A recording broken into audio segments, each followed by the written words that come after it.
Okay, good afternoon, everyone. Welcome back. This is our coffee conversation at 2 p.m. My name is Craig. I'm a certified peer recovery specialist. And today we're going to talk about a very important topic dealing with the holidays, and that is holiday gathering and relapse prevention. All right, and so this article is brought to you by rightpathAddictionCenters.com, and I have a gentleman here with me today. He's not on camera for uh, for uh, for this group, and so if you like to, you can say your name, man, and they can hear you. What's your name, brother? My name is Kevin. I'm a recovering addict. Okay, we got Kevin in the building, and my name is Craig. I am also a recovering or someone that's in long-term recovery. All right, and so without further ado, we're gonna get down to the nitty-gritty, and so let me put that. So that's what we're gonna be talking about: holiday gatherings and relapse prevention. The reason I chose this because Christmas is coming upon us, New Year's is coming upon us, and we know how stressful that can be for a whole lot of us. And so I want to really expound upon this or discuss it and share it with the audience because it's very important that we be mindful of a lot of vices or a lot of things that can go on during this time, uh, during the holiday, especially when we are shopping and gathering for the holiday. So what I'm going to do, I'm going to read and I'm going to start off and we're going to talk about what is the connection between holiday stress and addiction. And so as we go further into this article, the article is going to give us some coping skills. It's going to give us some recovery tool. They call it recovery toolkit, but we'll get into that later on in the group session. So it said, what is the connection between holiday stress and addiction? Each year, the holiday season brings friends and family members together to celebrate each other's company. However, holidays can be an equally stressful time where more family time can be emotional, and those without close family and friends may feel increased loneliness, isolation, and depression. Many people find substance use as a way of coping, which is particularly dangerous for those in recovery. From November all the way to January, those struggling with addiction try to put their condition aside to participate in the celebrations. All right, and so that is a time when a lot of us, as the article say, we try to put it on layaway, put our addiction down, and get involved with what's going on Thanksgiving, Christmas, New Year's. But that's a no-no. Those of us that's in recovery, whether you're in long-term recovery or long or short-term recovery, we have to stay the course because we're working on some things, and it may not be easy. And so the article says those struggling with addiction try to put their condition aside to participate in the celebration. Research shows that stress can bring past behaviors to the surface, where normal issues of money, family, and general stress are amplified for those with addiction. Isolation from close family, friends and families, and attempt to hide one's problem can result in stress that intensifies addiction behavior. If those in recovery have not processed past family issues with the family or a therapist, the potential for relapse rises. These familiar places, situations can trigger many underlying issues at the root of one's addiction: the house, family members, familiar history, or past abuse can trigger cravings and old patterns where the trigger may be more powerful than re-experiencing the drug itself. All right, and so the article talks about place that we may visit this holiday. We may visit some people's homes where there may be some alcohol beverages, where there might be eggnog, where they got rum inside the eggnog. And somebody might come and say, would you like to have a drink? And so for us that's in recovery, it says we must find a alternative way to prevent or help people not offer us alcoholic beverages. And one way that I learned was that to always have your own cup. So if somebody see you with your own cup of, let's say it's water or it's orange juice, and so if they see that I already have a cup, there's no reason for them to ask me, do I want something to drink? They see me, I already got a drink, and a lot of times if you pour in your own drink, then you know what's in it. You ain't got to worry about, an accident where somebody said, oh, and you may taste it, and say, oh man, it's alcohol. One article we read, we shared on here, talks about just because you took a sip accidentally doesn't really mean that you relapsed because it wasn't your fault. But to prevent that, have your own bottle of water or orange juice or vitamin C water, whatever healthy drink that one may drink. And so we talk about the house, we talk about family issues. The article talks about unresolved issues that we may have. Now, a lot of times we may have a family issue that may have never been resolved adequately. Where there was a dispute last Christmas, and we never really got, that resolved. So we have to be mindful because that could trigger a response more powerful than drinking. And so these are things that we want to be mindful of during the holidays. And so I know one of the things that we do when we are together with my family, we play a lot of board games, and I think for me, do you play chess? Yeah. You play chess, okay. Checkers. Yeah. I know you play one of them. I know you play one of them, brother. You know what I mean? So that's important, to keep your mind off of wanting to indulge.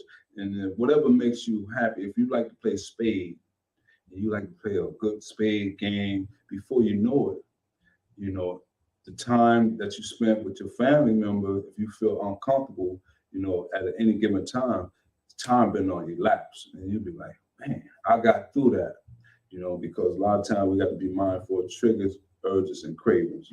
All right. I ain't gonna keep holding you. I'm just gonna read some more. So we're gonna talk about the importance of this thing because this is so important.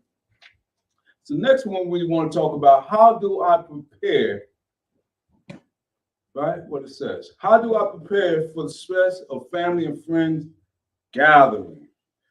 While typically, it says, we typically have certain expectations and desired outcomes for the holidays, where our expectations do not always meet reality. These unmet expectations can lead to frustration, stress, and despair among relatives, since we usually know of the potential problems that might come up with our family. It is crucial not to wing it. For most situations, the key is practice. If you know your family will ask uncomfortable questions or bring up triggering events, practice your reaction and answers and do not feel obligated to discuss every detail of your recovery.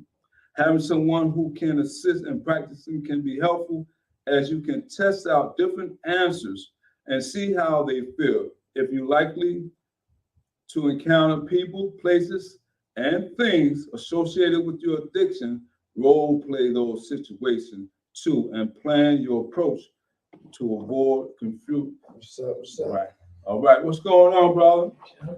Glad you can make it, man. So we on how do you prepare for the stress of family and friend gatherings?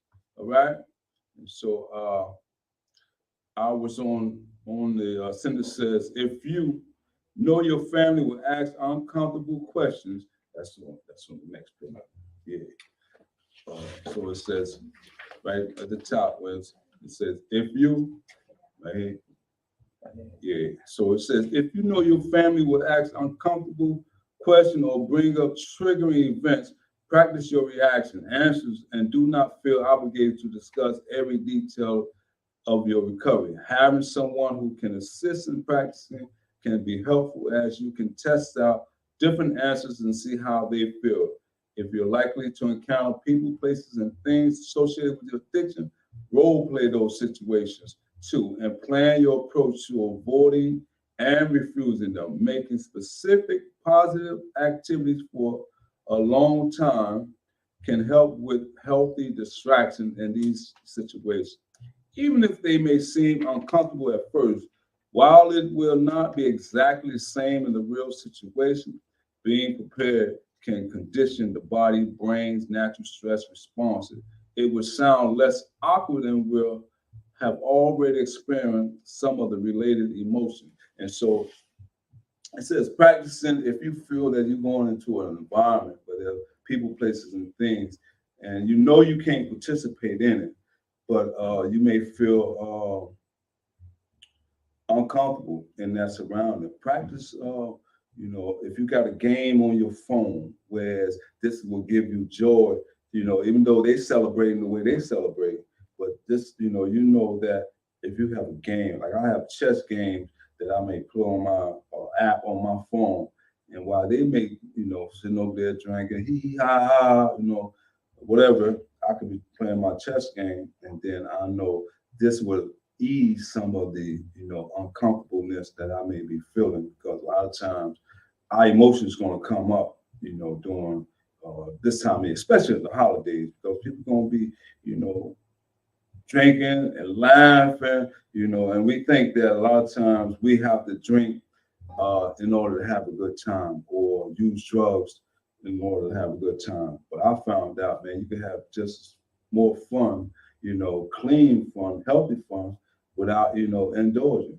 And then you could say to yourself, man, I got through that one, let me get ready, for another hurdle, that may come my way. It ain't easy. It ain't no easy road. In this article, we're going to talk about having a sponsor or attending meetings where you can counteract some uncomfortable situations and feelings. All right.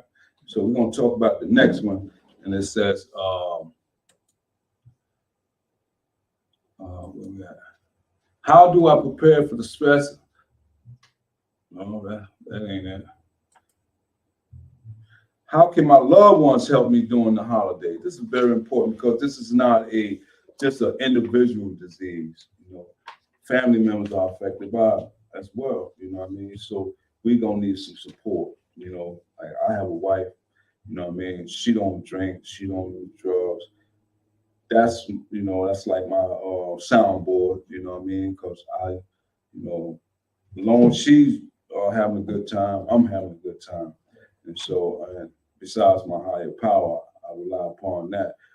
But it's always good to have somebody you can talk to who's not using, that you can communicate and feel comfortable of talking to, because a lot of times we're going to have somebody in our family who's going to be our biggest cheerleader or who's going to be rooting for us to stay sober.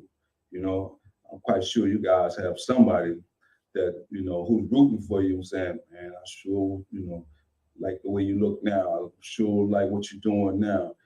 Keep up the good work. Do you care to share? You have anybody in your corner? Yes, and my wife, my mother, my older sister. Yeah. I get compliments a lot. Yeah. Because about 3 months ago, I was trained like, you know what I mean? Yeah.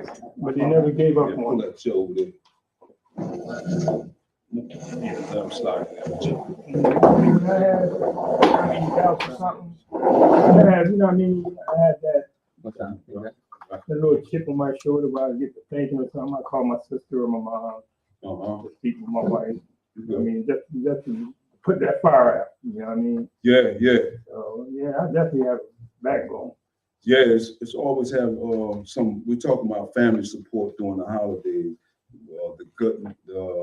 The good aspect of when Christmas come around, New Year's, and all that good stuff. We know Thanksgiving is gone. You know, it's always good to have somebody in your corner who's rooting for you to do better and to do good. So, brother right here, he shared that he had his wife, his mom, you know, who's supporting him. What about you? Yeah, my wife. Yeah. And I got my brother. Your brother? Yeah. Okay, that's I cool. don't really like. I got family and stuff, but we stay to ourselves basically. Okay, good. I mean, like yesterday, my cousin, his birthday was yesterday. They wanted me to come to the bar. I was telling them like, ain't no point for me to go to the bar. Yeah. I'm a want to drink and I'm a want to smoke. So yeah. I stay at home at my little niece's birthday. Yesterday was my niece's birthday too. So okay, yeah. she did a birthday party there, so they going to the bar. Yes. So my wife and my brother. Well, the environment was healthy and clean. That's good. What's your name, man? Hey, what's up, man? My name is Giovanni Tapia, man. Giovanni? Yeah. My name is Craig. Right, nice What's up, meeting you, man. Yeah. And so, sorry I ain't got a paper for you. I didn't know you was coming. Maybe you can share with him. But and I'm gonna be doing all the reading. Do you got them sign up things? Sign up paper? You ain't bring your sign I up couldn't paper? find it. I couldn't find it. Oh, man, how you gonna get credit? Well, I'll vouch for you. Yeah, I was trying to find that, so I came out over there. Like, man, Yeah, so next time when you come, bring your paper. I'm gonna sign off for today and the day you come. All right, that's cool. That's man. cool? Yeah, appreciate that. All right, so next one we're gonna be talking about, I'm just be reading, so it says, what happens if I do relapse? Let's see what the article talks about. It said, if a relapse does occur, it must be confronted and action must be taken. Despite the extent of your holiday challenges, you will not be prepared without adequate self-care, including getting sufficient sleep, eating a well-balanced, nutritious meal, engaging in regular exercise, and taking time for relaxation, right? And it said it is important to take relapse seriously, but avoid overreacting and becoming engulfed in crushing guilt and shame.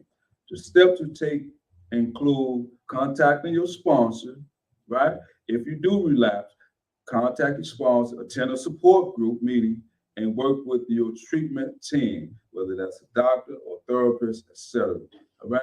And so the main thing is in recovery, we want to, the article says, get enough good, adequate, sufficient sleep, eating a well-balanced, nutritious meal, engage in regular exercises, and take some time for relaxation. In this field, we call it self-care. It goes for those who are a recovery coach, a counselor, whether somebody's in early recovery or long-term recovery. It's very important that we take care of ourselves. And so some of the best benefits of sufficient sleep is you're more alert, you're more aware. Like I used to work warehouse jobs, and so a lot of times I used to work with equipment, heavy machinery equipment, like forklift. And so we used to have to take a training. And they used to tell us, get enough sleep because, with those machines, you have to be alert. You have to be aware. If not, you're liable to hurt somebody or hurt yourself. So that's very important. They always say eating a healthy, balanced meal, especially breakfast early in the morning. Exercise, if you like to walk, you like to lift weights, do that as well. So it's always good to work on yourself. All right. So we're gonna keep moving on, man. This is a good group, man. We building though. We coming together, man. I'm glad to see all three of y'all here, man. It says, how can I plan for holiday relapse prevention? As we have seen, it is important to remember that holiday stress and relapse are quite common. Thus, your top priority during the holiday season is to take care of yourself. Oftentimes, we place others at the top of our list. We must keep our recovery first and foremost during this stressful season. We are ultimately in control of and responsible for ourselves. We're making a list of things most helpful to our recovery, can be essential and relapse prevention.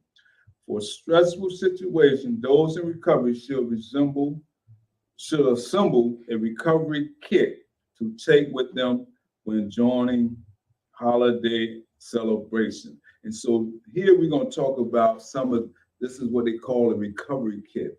And so I'm going to read one. If you guys want to read one, and how you go? You feel good, comfortable reading? Yeah, I'm okay, man. You good? Yeah. Okay, cool. I'm gonna read the first one. You gonna read the second one? Yeah. You gonna read the third one? You read the fourth. All right. So the first one we talked about recovery kit is know your triggers. It is important to know your triggers and warning signs of relapse and how to manage them. The most common triggers are found in the acronym HALT: hungry, angry, lonely, and tired.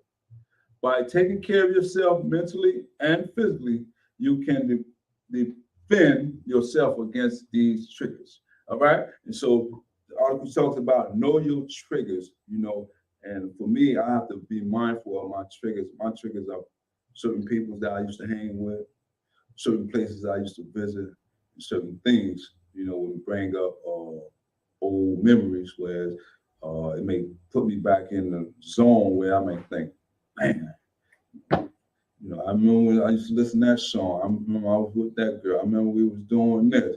So certain things I have to push myself away from it because I know if I fall back into it, it's easy. I'm gonna share this story with you. I tried to do recovery on my own one time, and I was incarcerated. I was down Trent State Prison. For all those who don't know, so I was down Trent State Prison. So I said, man, I'm tired of getting high. And so they used to get, dope inside the prison. Now I'm not glorifying my story or nothing like that. They call it glorifying addiction, but I'm just sharing this to keep it green. In order for me to keep my sobriety, I must give it away freely. So I'm sharing it with y'all. So I'm down Trenton. And so I said, man, I can't, I say, I'm gonna just stop getting high. So a guy I know from the street, he comes to the yard. And that's about like 2 weeks. I ain't had nothing. I wasn't doing nothing. And he only thing he did was like this. He flashed the bag on me. Oh, he said, come on, man. But I ain't had the courage enough at the time to say, nah, man, I ain't messing with that, man. I want to be cool, but my weakness of it, I want to, be down. Number one, I want to impress him. That's my man, And so I fell back right into the same trap. That's why I say people, places, and things. And so until I learned how to recognize these people, places, and things with coping skills, I was able to now, know that I can't go around them. If they talking about that, I must remove myself immediately. So I had to learn this. It wasn't something, that I caught on by myself. Somebody had to teach me that. So I said that to say that you have to identify what are your triggers. If you're able to identify, then you're able to recognize it. All right. So you say you got the next one? Yes. Okay. Evaluate the risk. Early in recovery, high-risk situations should be avoided and more time should be spent in low-risk situations. Further on in recovery, rely on your plan for medium or high-risk situations, such as driving yourself so you can leave when you're ready. That's an escape plan. Yes, right. You know what I mean? So you go somewhere you feel, you're uncomfortable, and if you go there, you go there with somebody, and you can't leave until they leave. I ain't stuck. Right. You know what I mean? Unless you have like your girl or your wife, you say, "Oh, babe, come get me." I'm feeling, I know if I stay here 30 more minutes, it's on. It's over. Right. So in other words, don't put yourself in a position where high risk. Right. Yeah. Mm-hmm. Yeah. Go ahead, Bob. All right. Distract yourself. Focus on finding healthy tasks to preoccupy your mind from potential urges, cravings, such as helping the host, bringing a friend, with you who does not use substances, or even volunteering at your local shelter to practice gratitude. Cravings typically last about 20 minutes and are often physical. So, so tasking your body with something else can help push them away. That's right. Absolutely, man. You know, travel with people, man, that's who not using, man. You know what I mean? Find something, man, that can alternate. We call it positive reinforcement. So if there's negative things that's going on, you want to counteract that with something positive. You know what I mean? So that's all that is. Taking the negative and implementing something positive, whether it's from your thoughts or from your actions. All right? You got the next one? It says manage the stress of celebration. Celebrate. Substances are often a way to cope with stress, where it is important to keep in mind that it is simply impossible to attend every event/gathering. When in recovery, you can slow down and be selective in how you live, including the way you celebrate the holidays, choosing those most event important to you and planning in advance will keep the things less stressful. That's right. Absolutely. Manage how you want to celebrate. You know, that's very important. Like you said, you know, if one family member had a birthday party, you know they were drinking and smoking. So you say, nah, I ain't going there. But my other family member, they having something. I know they ain't smoking and drinking because she's at a young age, right? She's 3 years old. You know what I mean? So we know it ain't gonna be none, you know, with the kids, most likely. But if somebody else doing it, they probably do it outside. But most people they don't want to do it around the kid. So you ain't got to be around them. You can just spend more time with the young ones. You know what I mean? And so you can have fun that way, you know. And so like me and my wife, we just went to what was it, Sunday. Yeah, we went to Philly. It was a marriage Christmas party. So we went over there, you know what I mean? And so before you know I started getting my life together, you know, that's the last place I want to be, at a marriage Christmas party, you know, people sober.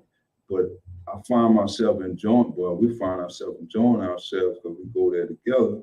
You know, we eat good, man. We hear some good messages. We around good people who's doing good, working, like got professional jobs, and people who just living life, you know, wholesome.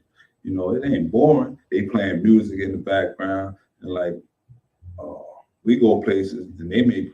My wife, she be like, where the line dance music at? She ready, you know, wobble wobble and all that, you know what I mean? So she ready to get it on, but we still keep it, we're grounded, you know what I mean? We having a good time. And I found out I can go places, man, and I don't have to drink. I know she don't mess with it, but I don't have to do none of that. And I still, man, you know, go home, wake up the next day, you know, I ain't gotta worry about consequences of something I did wrong. You know what I mean? And so we're gonna read the last one. I believe it's the last one. Yeah, we're gonna read the last one, and then we're gonna be out of here, man. So I ain't gonna hold you too long. What's the last one? Focus on being good to yourself. All right, we're gonna talk about that one. Focus on being good to yourself. It says focus on ourselves can reduce the stress associated with focusing on others.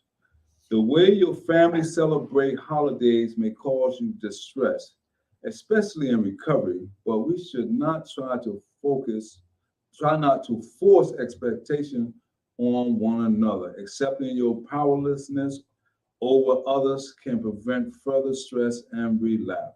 Instead, take it easy and show yourself compassion. You are not alone in any any depression or isolation you feel, as many people feel the same way. You're only human. So basically saying, you know, you're not the only one to feel, depression or loneliness or isolation. You know, a lot of times, you know, we may say, oh man, why am I feeling like this? You know what I mean? But that's other people going through the same thing you're going through, but they just handling it different. And so we had to learn how to handle it, with coping skills, and learn how to, replace old habits with new habits, old behaviors with new behaviors. Say, remember that you are capable of handling your emotions without using, and that whatever you are feeling will pass. Do whatever you need to take. Do whatever you need to take it easy. Taking a bath, eating your favorite dessert, or engaging in any other positive activity you enjoy. So it says we are able to control our emotions. You know what I mean? So a lot of times we may be having a bad day. How would you, handle a bad day? Most of the times, if I'm feeling down, how do I handle being down? And so I must think positive. You know what I mean? I may be feeling down, but you know what, man? It could be worse. It could be worse. Man, right. It could be worse, right? I can be, I may look at my situation, I say, man, I'm working 9 to 5. I might know, every time I get paid, I may have a little bit left over, but I want more. But like you said, it could be worse. I could be back inside somebody jail or penitentiary making $30 a month. See what I'm saying? So for me to have a couple hundred, I weigh it out now. I say, hold up, like you said. Yeah, it could be worse. You know what I mean? So I start saying, man, I'm grateful, man. You know what I mean? It can be worse, man. I might not have the fanciest car I see out there on the street or parking in the parking lot, but I got something to get around. You know what I mean? I might not have the most designer outfit, but I got something on. You know what I mean? Yeah, you know what I mean? It's clean. It ain't raggedy. You know what I mean? So I'm good. You know what I mean? So always think about we're able to control our emotions. All right. And so, I want the best for all of us, man, during these holidays. So that's why I basically chose this. We're gonna be doing this, man, all week, all the way till New Year's. We're gonna be talking about how we can maintain a better spirit, how we can have more coping skills, how we can practice on better behaviors during the holidays, because it's easy to slip, you know what I mean? And so we don't want to slip, and there'll be consequences, for our actions. So there are always consequences.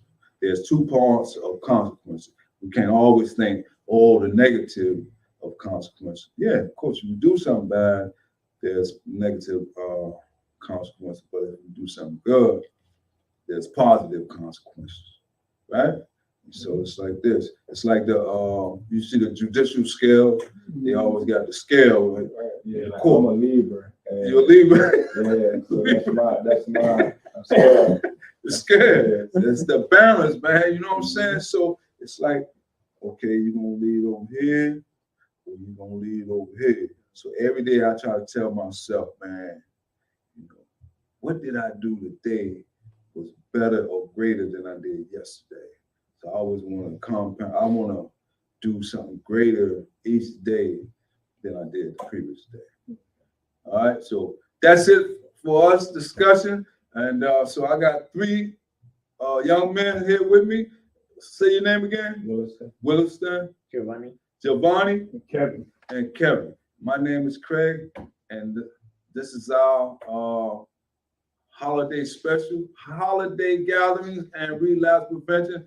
Until Thursday, all recovery. Y'all stay safe out there. So long. All right, let me log out of here before